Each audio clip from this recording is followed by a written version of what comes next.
आखिरकार अमेरिका के राष्ट्रपति बन चुके हैं डोनाल्ड ट्रंप। उनके साथ उपराष्ट्रपति ने भी शपथ ली है। आज भारतीय समय अनुसार 20 जनवरी रात के 10 बजे डोनाल्ड ट्रंप ने राष्ट्रपति पद की शपथ ली और वे अमेरिका के 47वें राष्ट्रपति बन गए।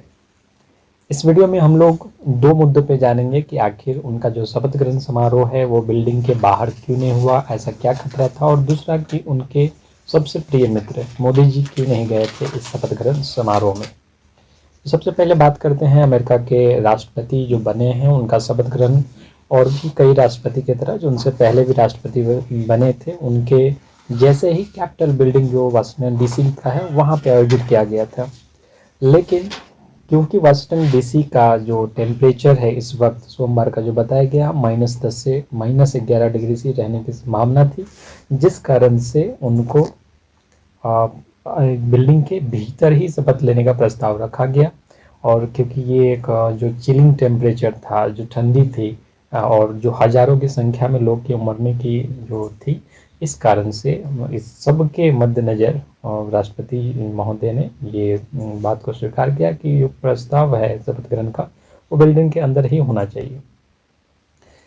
राष्ट्रपति बनते ही उनके सामने 200 नए प्रपोजल्स रखे गए और पहले से ही प्रायोरिटी डिसाइडेड था। इमिग्रेंट्स को लेकर के, एनर्जी को लेकर के, टैरिफ्स को लेकर के कई तमाम प्रपोजल्स जो है उनके साइन के लिए रखी गई और सबसे पहले वो वही साइन करेंगे।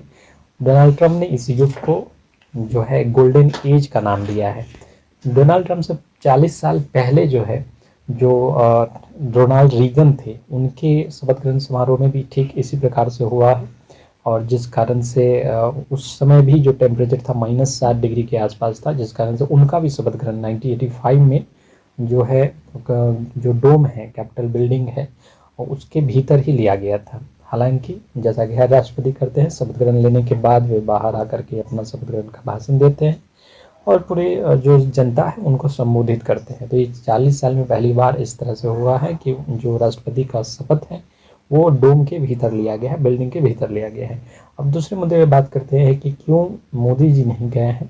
तो भारत की तरफ से कौन कौन गया है, तो भारत की तरफ से जो है मुकेश अंबानी जो बड़े उद्योगपति हैं भारत के, वो उनके शपथ ग्रहण समारोह में गए हैं। और साथ ही भारत सरकार का प्रतिनिधित्व करने के लिए एस जयशंकर साहब गए हुए हैं। तो उनका जो शपथ ग्रहण समारोह था उसमें कई सारे बड़े बड़े उद्योगपति आए थे। अमेरिका का भी बड़े बड़े उद्योगपति थे, जैसे मार्क जुकरबर्ग जो फेसबुक के हैं, सुंदर पिचाई हैं, इलॉन मस्क जो सरकार का हिस्सा ही है, वो लोग सम्मिलित थे। और भारत की तरफ से मुकेश अंबानी से कई उद्योगपति गए थे।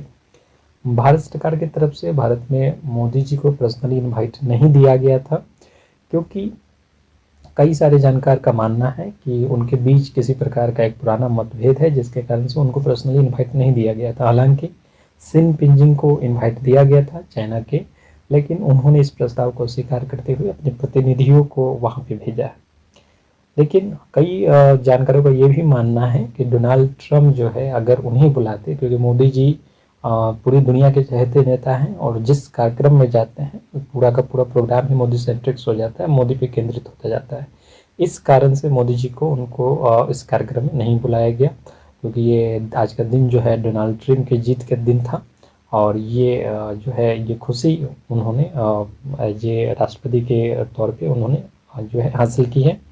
तो बाद में हो सकता है कि इसके जस्ट बाद जो क्वाड समिट वगैरह होगा तो उस समय जो डोनाल्ड ट्रंप है वो भारत के प्रधानमंत्री के साथ मिल सकते हैं। और हो सकता है कि जो अमेरिका की पहली यात्रा होगी वो भारत की ही होगी। डोनाल्ड ट्रंप भारत भी आएंगे। मोदी जी ने उन्हें जीत की बधाई दी है, राष्ट्रपति बनने की भी शुभकामनाएं दी है। मोदी जी और डोनाल्ड ट्रंप के बीच काफ़ी अच्छी केमिस्ट्री चलती है। जब वे अमेरिका जाते हैं तो वहाँ पे हाउडी मोदी करके कार्यक्रम होता है, जब ट्रंप आते हैं तो नमस्ते ट्रंप करके कार्यक्रम होता है। तो ऐसी कोई भी अटकलबाजी जो दोनों के बीच मनमुटाव पैदा करते ऐसा कुछ भी नहीं है। और मे बी जो अमेरिकन सरकार है वो भारत के हित में कई बड़े फैसले लेना चाहती है और लेगी, जिस कारण से अंतर्राष्ट्रीय पटल पे बहुत सारी चीज़ों का ध्यान रखा जाता है और मोदी जी को पर्सनली इन्वाइट नहीं किया गया है इस कार्यक्रम में। आने वाले समय में दोनों ही जो मुख्य नेता हैं वो मिलेंगे। डोनाल्ड ट्रंप के आने से पहले ही पूरी दुनिया में जो है इसके प्रभाव देखे जा सकते हैं। जॉर्ज सोरोस जिसे जानते हैं हम लोग, बड़े उद्योगपति हैं और कई सारे जो है राष्ट्रवादी कार्य करते हैं, राष्ट्र को तोड़ने का काम करते हैं। उनके कई सारे जो फंडिंग्स है जो हिडन डीप स्टेट है उनका जो हिस्सा रह चुके चीज़ें वो ख़त्म हो चुकी है। हिंडनबर्ग जैसी संस्थाएं भी जो है बंद हो चुके हैं।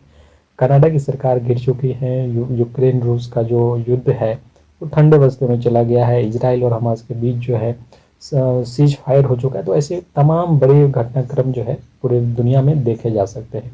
तो ये डोनाल्ड ट्रंप के राष्ट्रपति बनने के पहले की ये घटनाएं हैं, और हो सकता है कि डोनाल्ड ट्रंप के राष्ट्रपति के बनने के बाद जो है हमें और सारी कई घटनाओं देखने को मिले, क्योंकि पूरी दुनिया जो है इस समय काफ़ी अस्त व्यस्त है। पूरी दुनिया में जो है जो एक शांति व्यवस्था होनी चाहिए, लॉ एंड ऑर्डर होना चाहिए, ग्लोबल पीस होना चाहिए, वो अभी के टाइम में अभी मौजूदा हालात में नहीं है। चाहे वो एशियाई क्षेत्र हो, चाहे वो यूरोपियन क्षेत्र हो, हर जगह जो है अव्यवस्था है। और ऐसे समय में क्योंकि जो बाइडेन का कार्यकाल जो है युद्धों से भरा हुआ था, पूरी दुनिया में बहुत सारी जगहों पे युद्ध देखने को मिला, बहुत सारी वैश्विक चुनौतियां हैं जिसमें अमेरिका ने खुल करके उसमें लीडरशिप नहीं लिया।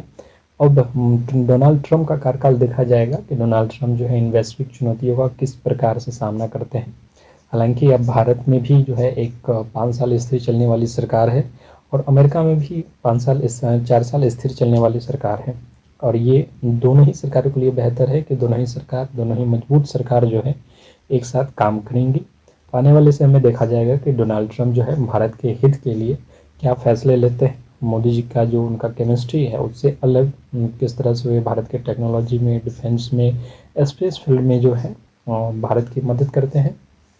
और आने वाला समय जो है बेहद महत्वपूर्ण रहने वाला है, क्योंकि भारत को लेकर के भी कई सारी योजनाएं हैं और भारत सरकार की भी कई सारी योजनाएं हैं जो पूरा हो सकती हैं।